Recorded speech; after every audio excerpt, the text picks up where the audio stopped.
So I just wanted to touch base about this because it's so recent, but I was obviously looking at the news today and I saw that the Trump administration decided to make it mandatory that collections begin for defaulted student loans starting on May 5th. Do you want to speak to that at all? Do you know what's going on? Yeah, I'll tell you exactly what's going on. The real money is made in student loans from defaulted loans. Mhm. Nobody knows this, but uh, the student debt collection industry, all those debt collection companies, they make their money by conning people who are defaulted on their loans into rehabilitating their loans.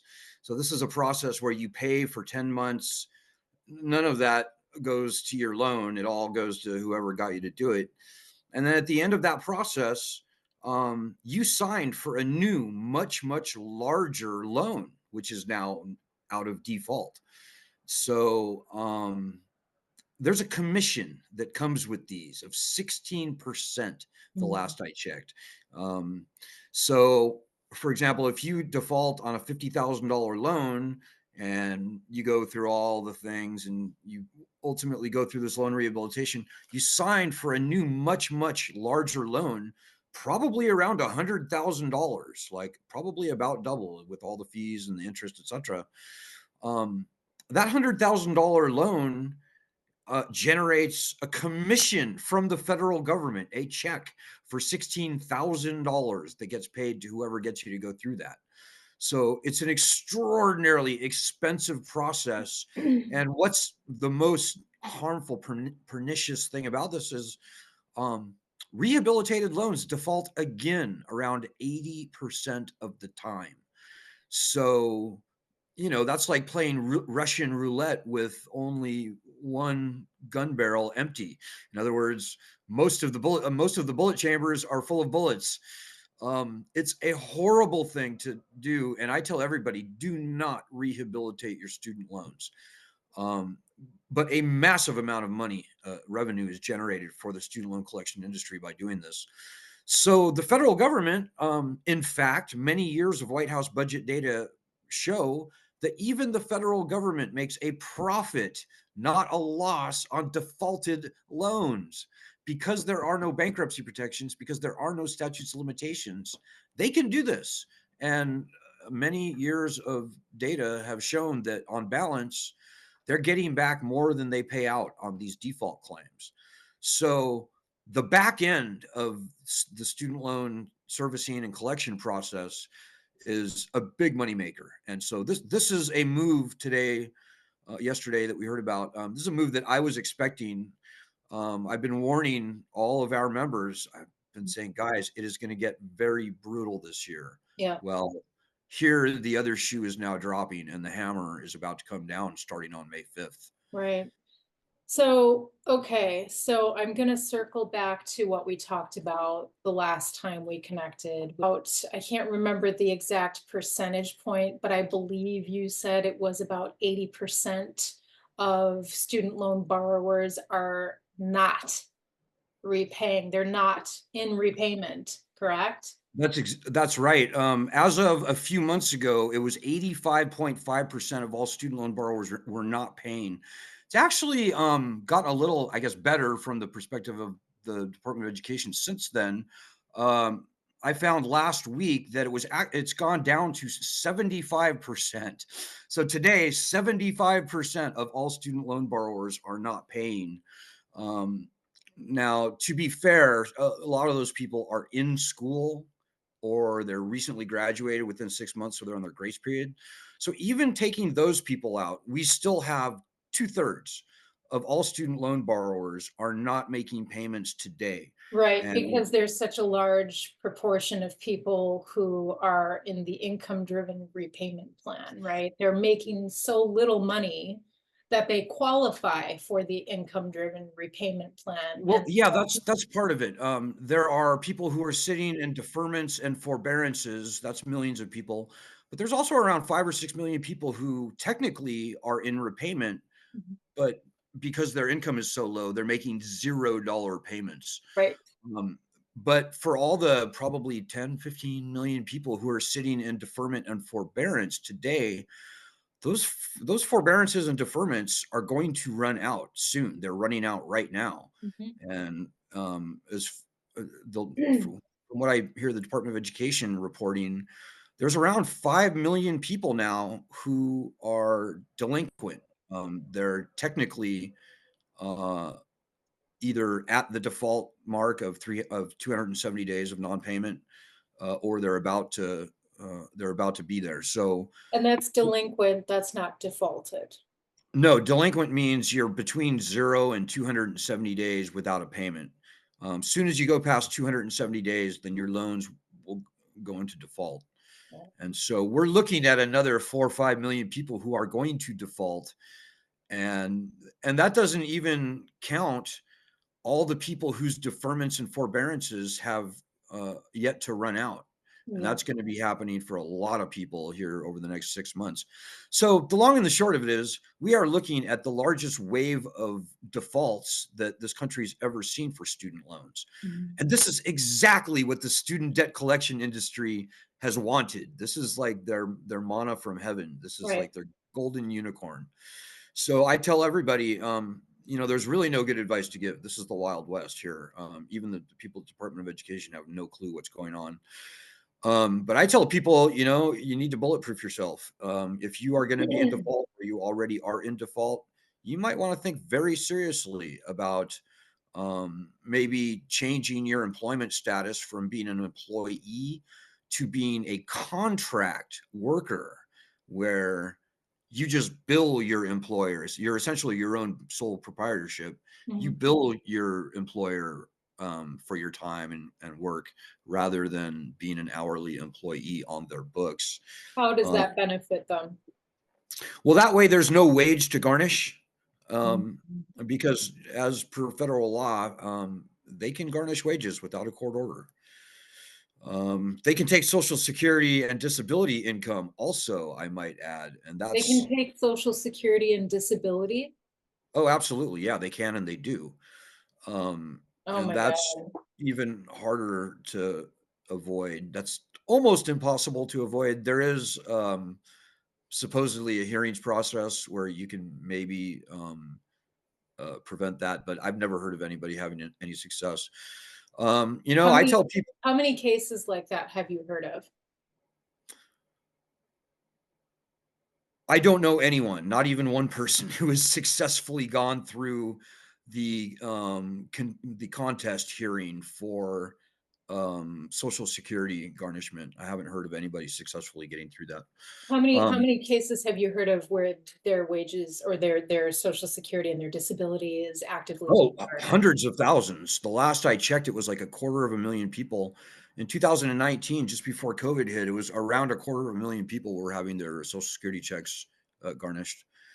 And these are by and large senior citizens, right? I mean, there's a few disability people in there, but I think most of them are senior citizens over the age of Oh 63, my or god. whatever the um, whatever the age is for getting Social Security. But it's Wow. going to be brutal, and who knows how far they might take this.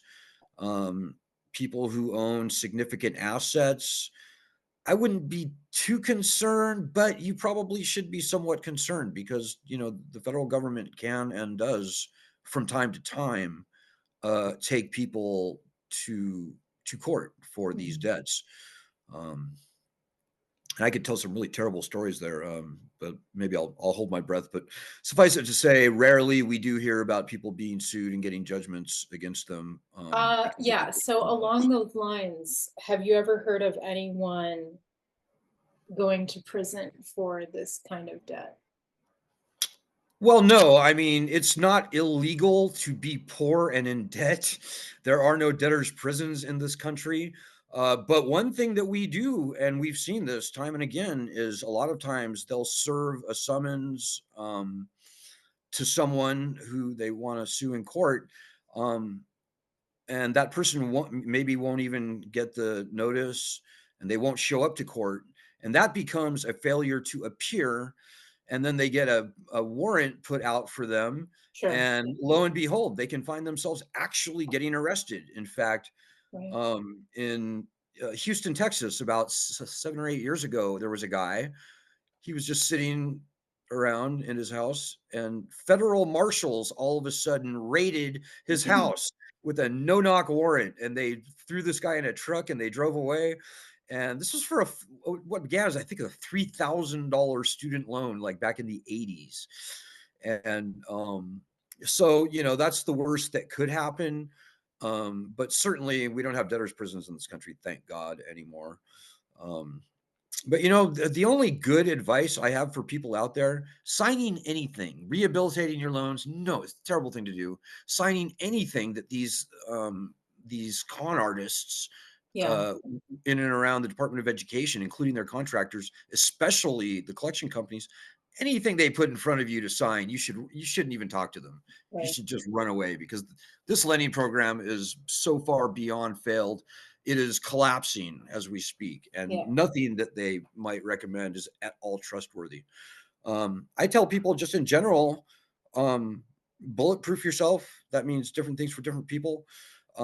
More than anything, really the only good advice I have is for people to help us fight to get the constitutionally enshrined right of bankruptcy Yeah. returned to the loans. Yeah. I know nobody wants to file for bankruptcy. I get that. That's not the point. The point is that we've got to have the same leverage on our side as all other borrowers for all other types of loans have. Right. Because unless you have that baseline leverage, uh, the opposition has carte blanche to do whatever they want with you, with impunity. We have no power. Student loan And borrowers have no power, right. no And bankruptcy rights, no statutes of limitations. this is an issue that goes notoriously under the media radar, correct? I mean, this is something that, for some reason, it affects millions and millions and millions of citizens in our country, and nobody's talking about it. No, So, yeah, the mainstream media has been terrible on this. It's funny, just you mentioned that. Just 2 days ago, I was finally able to get the New York Times to report the fact that two-thirds of all student loan borrowers are not making payments on their loans. And I thought to so my and I thought to myself, oh, well, that's great. Finally, I'm making some headway with the New York Times. They've been so bad for so many years. mhm, I did stuff with them in the ancient past, but they've gotten yeah, really bad over the years. And so yesterday, the article comes out Monday morning, and I'm like, oh, cool. Well, maybe things are actually changing. The mainstream media is getting a little better.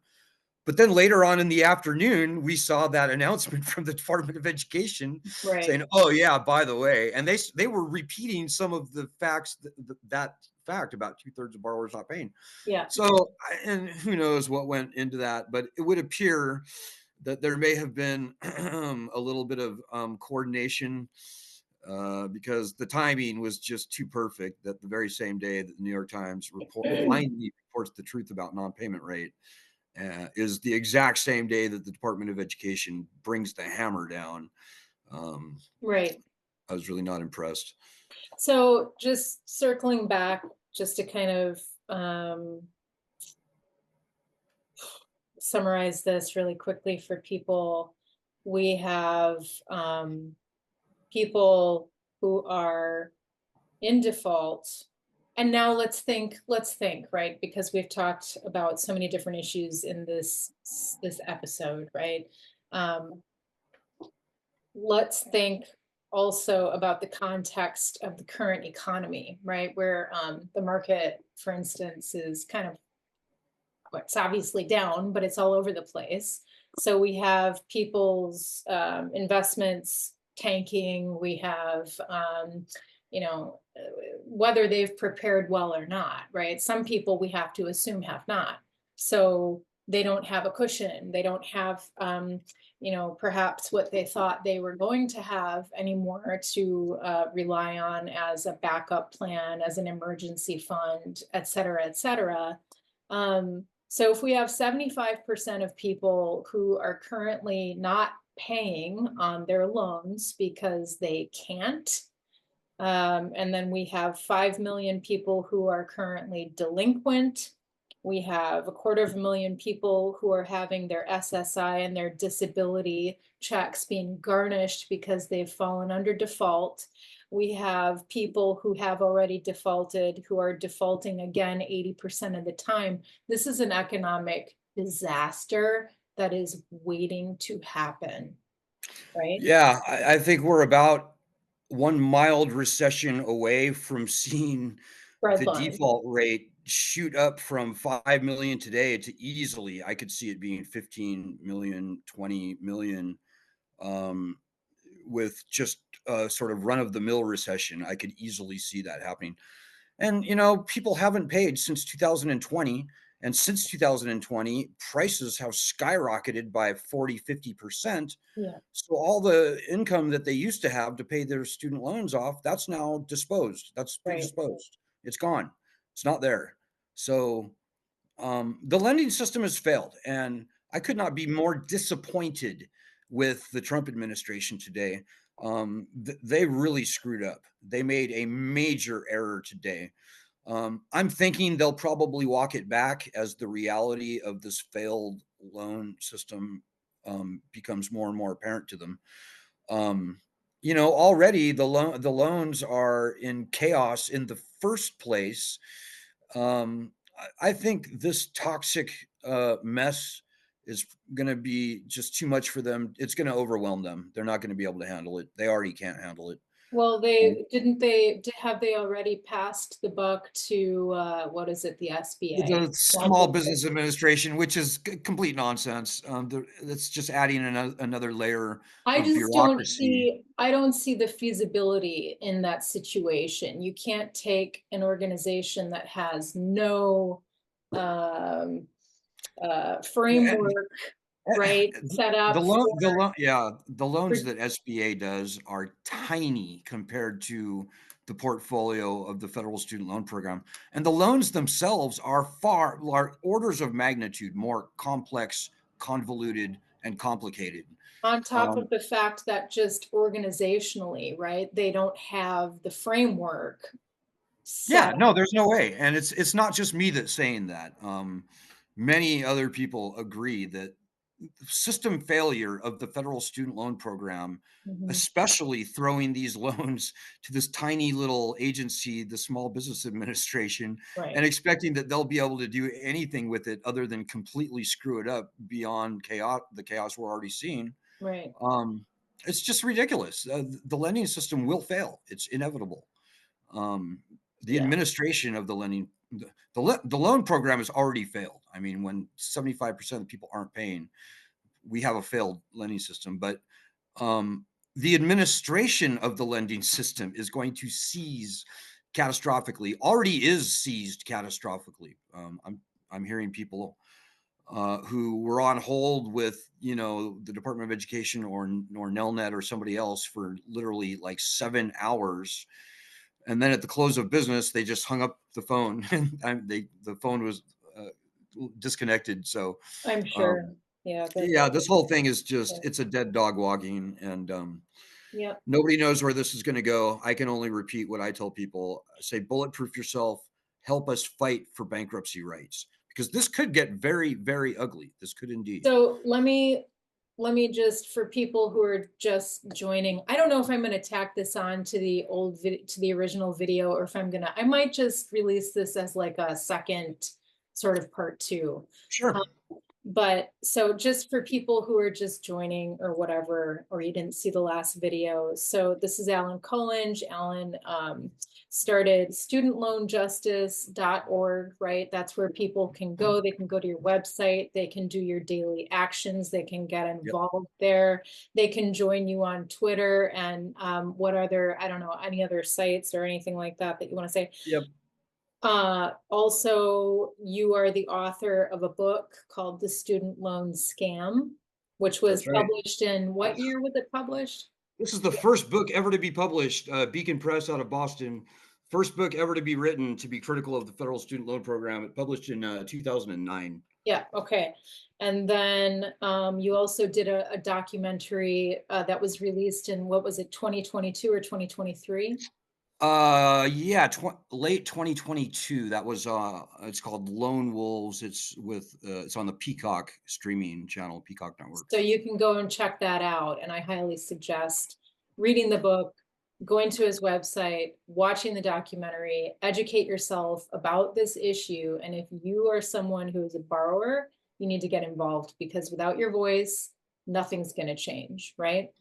We've Um, got to fight for bankruptcy rights, and that starts with all the normal people out there yeah, fighting. This problem is not going to solve itself. no, 20 years of long, hard learned history have proven that beyond a shadow of a doubt. We right. the people have got to fight.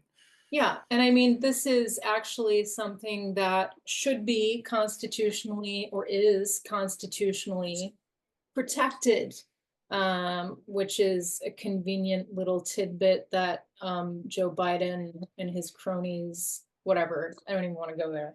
But Yeah, the founders called for uniform bankruptcy rights in in the Constitution, ahead of the power to declare war and raise an army, ahead of every right listed in the Bill of Rights. And these have been taken uniquely away from student loans.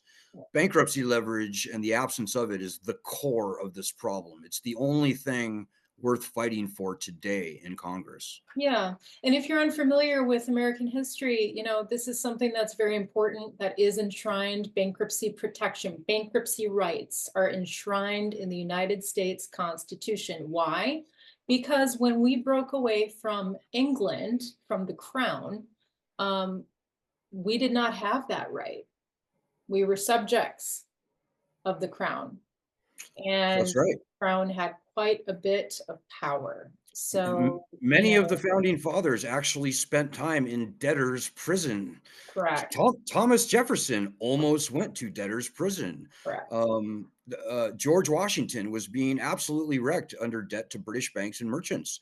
Um, I could go on, but yeah, Our country was founded as, you know, part of its reason for founding and for the founding fathers to draft a constitution in this way and to have that inclusion in it was that's exactly precisely right. for these reasons to, you know, to depart from the crown and to Exactly right. declare independence from the crown, to You know, declare the independence from servitude.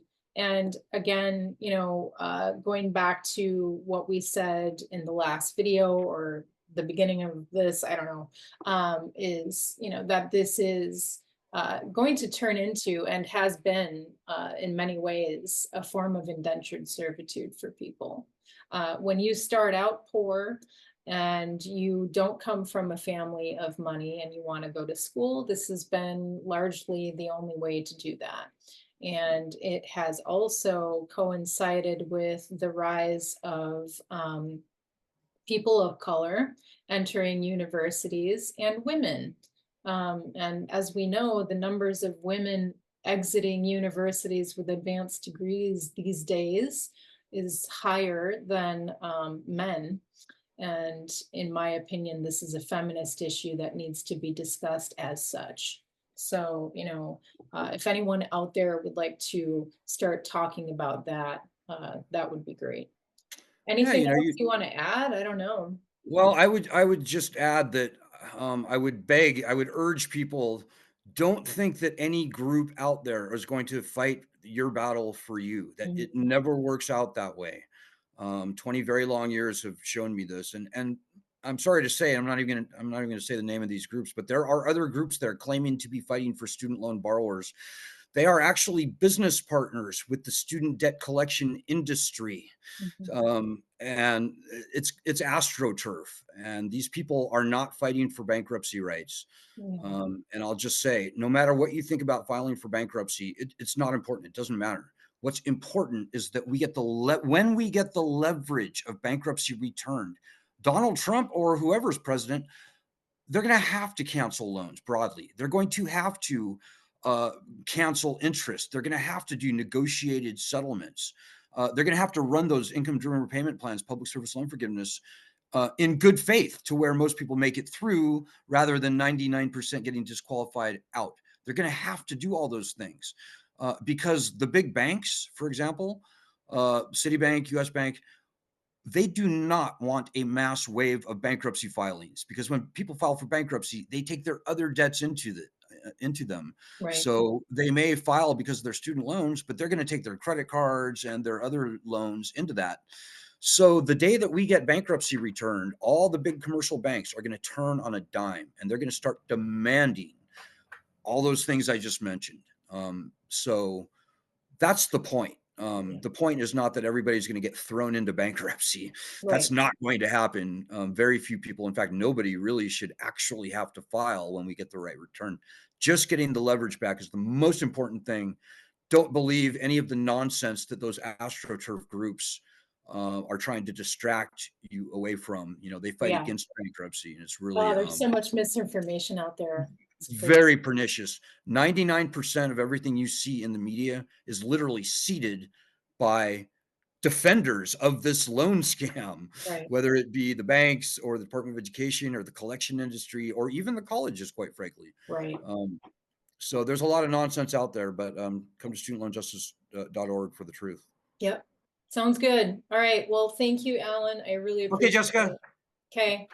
Peace. Have a good night. Bye-bye.